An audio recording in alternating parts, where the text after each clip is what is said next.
Age and experience have taken away all the filters. Now I say it as it is.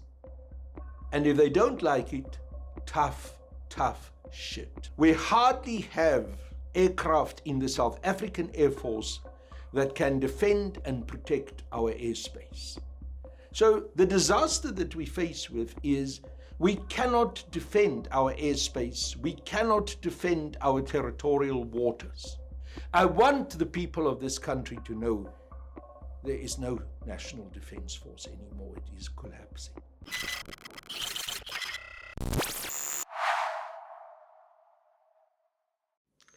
It's going well, I really enjoy being back in Parliament, and I especially enjoy the freedom that the economic freedom fighters give me. I can speak my mind, and I can speak about the true issues of liberation that concerns the people of our country.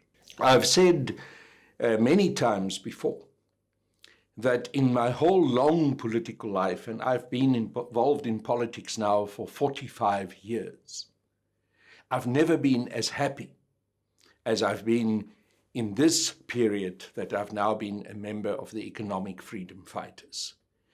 Parliament has been an interesting experience for me because I have been in the first Parliament, in the first administration. Now we're in the 7th administration. So I can make that comparison between the first and all the years that then expired in between until the 7th. And I must tell you that it is sad that our democratic institutions and our Parliament has not developed further than it has. In many ways, I actually experience as a member of Parliament today that the first administration was a more progressive Parliament than the one that we have now. That even the administrative structures of Parliament functioned better in the first administration than it does now in the 7th administration. The last week was a very emotional week for me because I followed the process of the repatriation of our fallen heroes from Zambia and Zimbabwe. 42 of those fallen heroes came back. And you say to yourself, they have been for so many years in exile, even in the time that they passed on. Now their mortal remains had been exhumed. It is brought back to South Africa. But what kind of South Africa are they being brought back to? Is this the South Africa that they fought for? Is this the South Africa that they went through all the trauma of having gone into exile, having lived in the military camps of Umkhonto we Sizwe and APLA and some of the other liberation movement and liberation armies? Surely these fighters for our liberation did not lay down their lives for this new liberal South Africa that we say today. Surely they did not lay down their lives for this coalition, this grand sell-out coalition that the African National Congress formed with white supremacist parties such as the Democratic Alliance and the Freedom Front Plus. In Parliament, for me, the duty that I see for myself is to challenge these things, to speak out freely, and I'm hugely grateful that the Economic Freedom Fighters have had the trust in me to give me the opportunity to become a member of Parliament and to have that platform and to speak my mind. I was part of that first government of national unity as a member of Parliament for then the African National Congress.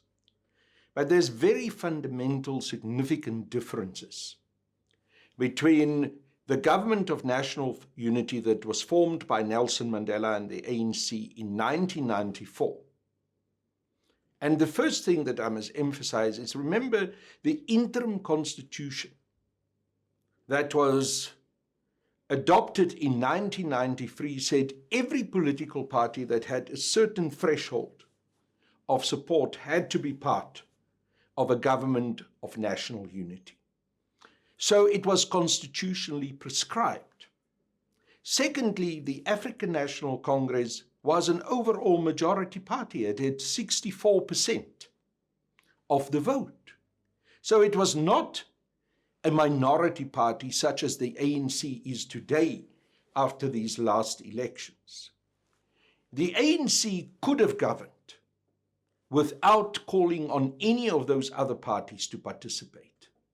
So it governed on the basis of inviting those parties to participate, not out of weakness, but out of a position of strength. Today, the African National Congress is a hugely diminished organization. It lost 17% of the vote in the last election. It lost 171 representatives in the National Assembly. It is a minority party, and the only way that it could govern was with a coalition. So this is not an invitation to other political parties out of the goodness of your heart and the will to have a huge and broad format of a united government. No, it is out of necessity.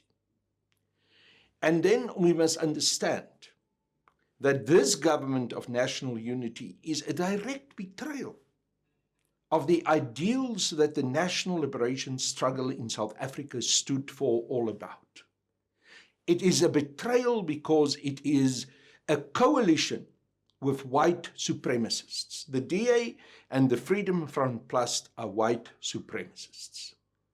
And we must deal with that issue very clearly. It is on that basis that the economic freedom fighters said, we will not join a coalition government where white supremacists are part of this government. And that was a principled position that we've taken. Look, I was a young man, of course, in 1994.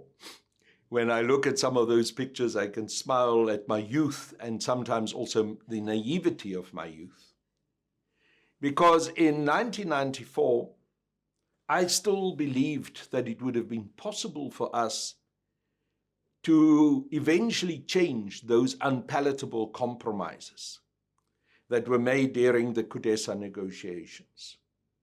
So I still believed that the African National Congress was going to be an instrument of our liberation. Thankfully, with the wisdom that I could have built up over 45 years, and 26 years that I've now been outside Parliament before I came back, I know better.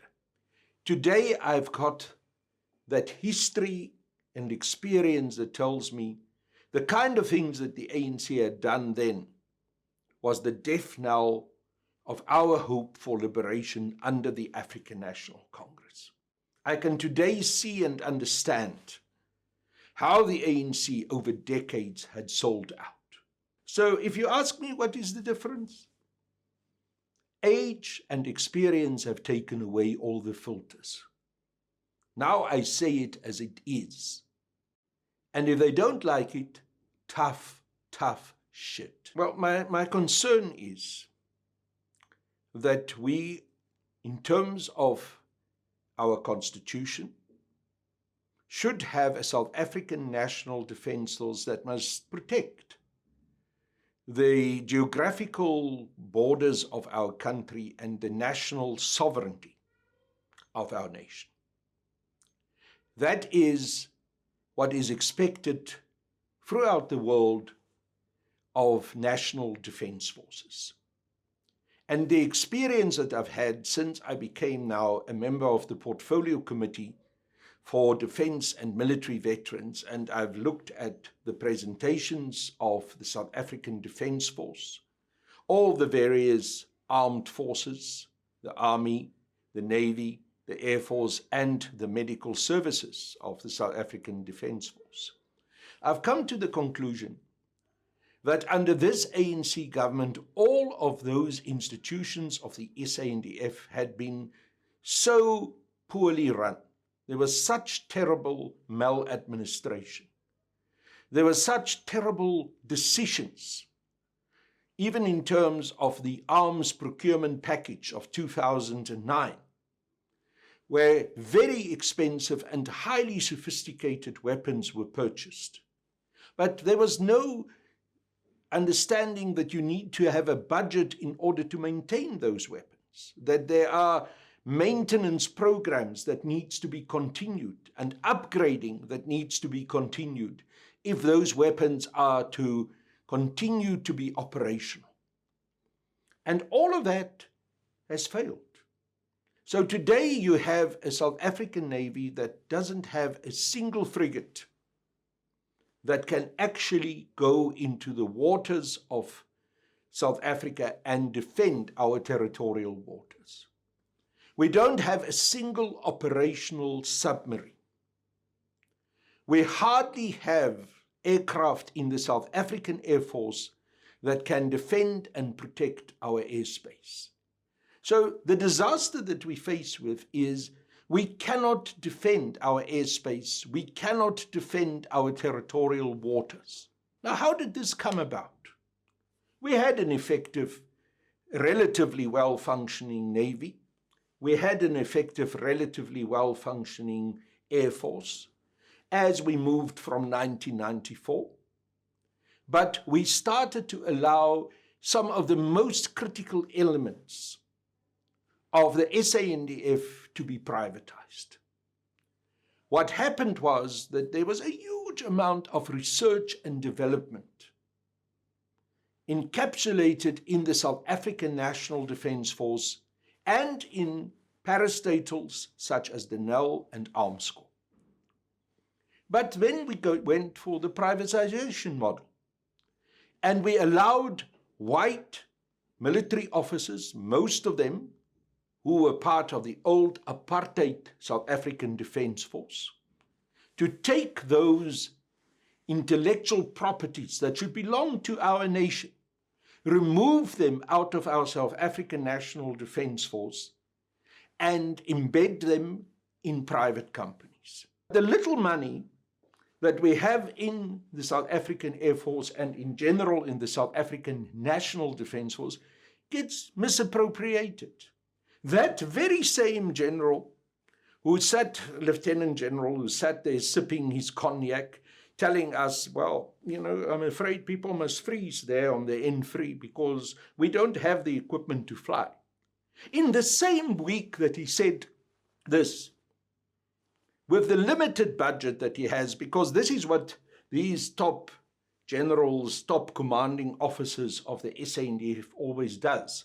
They use the excuse that there had been budgetary cuts to say, we can't do anything. We don't have a budget. But he did have the budget to buy for himself 2 7Q series Audis, luxury vehicles, each worth 1.5 million rands, to drive around in luxury while we cannot get our aeroplanes up in the air to protect the airspace of South Africa. This is the disgrace that we are faced with. This is the kind of misunderstanding of priorities and the immorality of the actions of the top brass of the SANDF, and they're allowed to do so by their commander-in-chief. Their commander-in-chief, and that commander-in-chief is Cyril Ramaphosa, is fully aware of the dysfunctional state of the South African National Defence Force. And then on top of that, he abuses our soldiers to send them to the Democratic Republic of the Congo and to Mozambique, not properly kitted, without properly arranged supply lines, without air defense, in the most horrible accommodation conditions, where we hear from those troops that sometimes there's not even food in those camps where they are to eat, that they must buy their own parts of their uniforms, they must buy their own boots. Which defense force in the world expect from its soldiers to buy their own boots? Well, of course, corruption hollows out any institution. And what we see is because the top brass of the SANDF is taking care of themselves, the generals are living it up. They are not seeing budget cuts in their salaries. They are continuing to live in the lap of luxury. You can't find today any longer a commanding officer in the SANDF living in a military army base. They've all moved to upmarket suburbia. They are no longer part of their troops. Yesterday I was speaking to Major Lotter, and he's also the president of the South African Armed Forces Union. And he said to me, you know, the more brass they get on their shoulders, the higher they go up on the ranks, the less they have any sympathy for us, the less they care about the troops that they command. Now, what happens there then, of course, undermines, on the rank and file level, the morality of the soldiers. The soldiers look at these guys just enjoying themselves, living on the fat of the earth while they are suffering. Last night, after I did a short interview, I got someone calling me from the military camp and village in Thaba, Botswana. And the man is crying on the phone. He said, you don't understand the conditions under which we live. We don't have proper tents. We don't have proper beds. We don't have proper clothes. But yet I must hear these things about my top generals and how they live it up. You know, we've got terrible corruption on our borders. We've got 15 army units that's supposed to protect our borders. Not enough. The army itself says they need 22. But among those 15 armed units, there was recently a documentary made which showed how those soldiers accept bribes as little as 50 rands or 100 rands to look the other way and allow the smuggling of goods and the smuggling, more seriously this is, of guns across our borders. Now, I am not saying that those soldiers who accept those bribes are right. They're wrong. It is corruption. They ought to be charged for it. But a fish rots from the head. What is happening in the SANDF on the borders of our country is to a very large extent the consequence of what the top echelon of the SANDF has been doing in the destruction of the SANDF and the corruption under which they live, which then cascaded right through the whole SANDF, also to the level of the troops on our borders accepting bribes. In the next week, and we are now in recess in Parliament, so this is constitutional, it is constituency work that must be done now. I will go next week to 4 different military bases, and I will arrive unannounced at the gates of those military bases, and I'll say, I am a member of Parliament. I have got a constitutional right of oversight over this institution of state. And here I want to walk in, I want to see what is going on here. I'm not going to say which bases I'm going to visit, because then I remove the surprise element. Because I'm not going to announce to them in advance, I'm coming here, I'm coming there. I want the commanding officer just to get a call from the guard at the gate and say, yo, there's a man in a red overall standing outside here and he says he's coming in. That is what I'm going to do. And once I've done those visits, I will put out my findings into the public domain. I can work for the transformation of the South African National Defence Force. I can insist that the current officer corps must go. I can ask questions, both written and oral questions, that get placed on the order paper of the National Assembly. and which the minister must answer. I can also use my powers as a member of parliament to go to these various military bases, to have oversight visits, to expose what is going on, to challenge in the various meetings of the Portfolio Committee for Defence and Military Veterans, the generals and also the politicians, to answer for the mismanagement, the corruption and fraud that is happening in the SANDF. I'm making a call on the people of this country to take seriously what we are revealing about the corruption and the rot that is taking place in our nation. I will make sure that that information is in the hands of the people of this country, because it is through information, through exposing the rot, through exposing the corruption, that one further empowers the people. Because ultimately, it is the people of this country, not me, not anyone else, the people of this country who must bring an end to this destruction of our nation.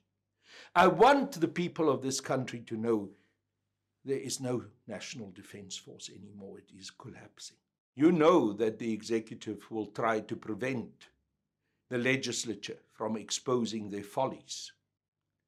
So there will be many different obstacles that they try to put in my way and the way of other members of parliament. But it's for us to challenge them. It's for us not to accept that we are being prevented from carrying out our constitutional obligations, to carry out our oversight role. If you go and look at some of the videos that I have put out up to now about oversight. In the Rosebank police station, I walk in and there's a young constable who gets excited. What are you doing here? So, without getting too angry with the young man, because he probably doesn't have the information to know what the role of a member of parliament is, I proceeded to explain to him. I'm here to do oversight. I've got the right to do so in terms of the rules and regulations of Parliament. I am empowered by the Constitution as part of the legislature to do so. And eventually I convinced him. At the end of that visit, if you look at that video, he actually comes and embraces me. He's changed 360 degrees away from, what are you doing here? Don't come here and impose yourself on us. To, wow, there's actually someone who cares about me. Because I explained to him, I'm not here to try and put you in a difficult place. I'm here to look at how this system is not functioning. Because in the process of looking at how it's not functioning and trying to address the realities of what we need to do to get it to function, it's also your empowerment. So I'm not here to attack you. I'm here to empower you. Because I want you to be proud to be a policeman.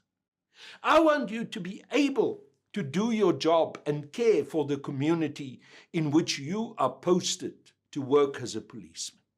So while we went through the discussion in that particular police station, and today I was at the Lenasia police station, and the same issues came up. They can't do their work because the vehicles that they have are old, run down, broken. There's not enough police officers around to do the job. They are tired because they are overworked.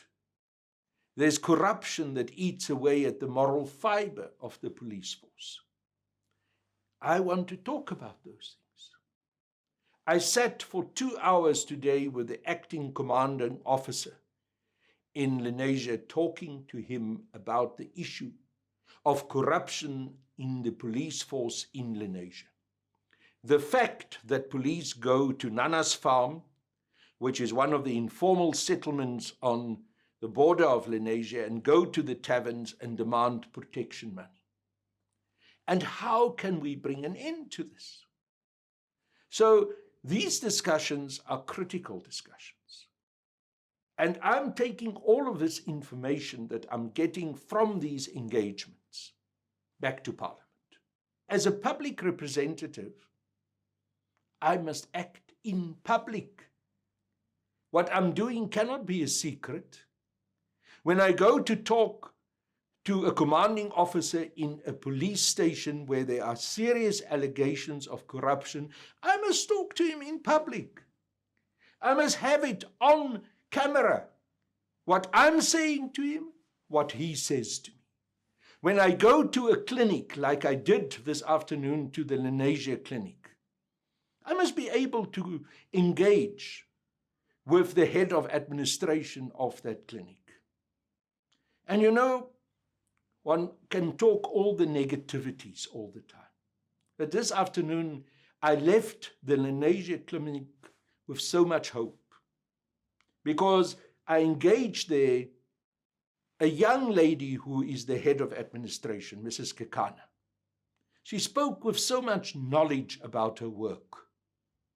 She was so knowledgeable about how to deal with the challenges that they are faced with in that clinic.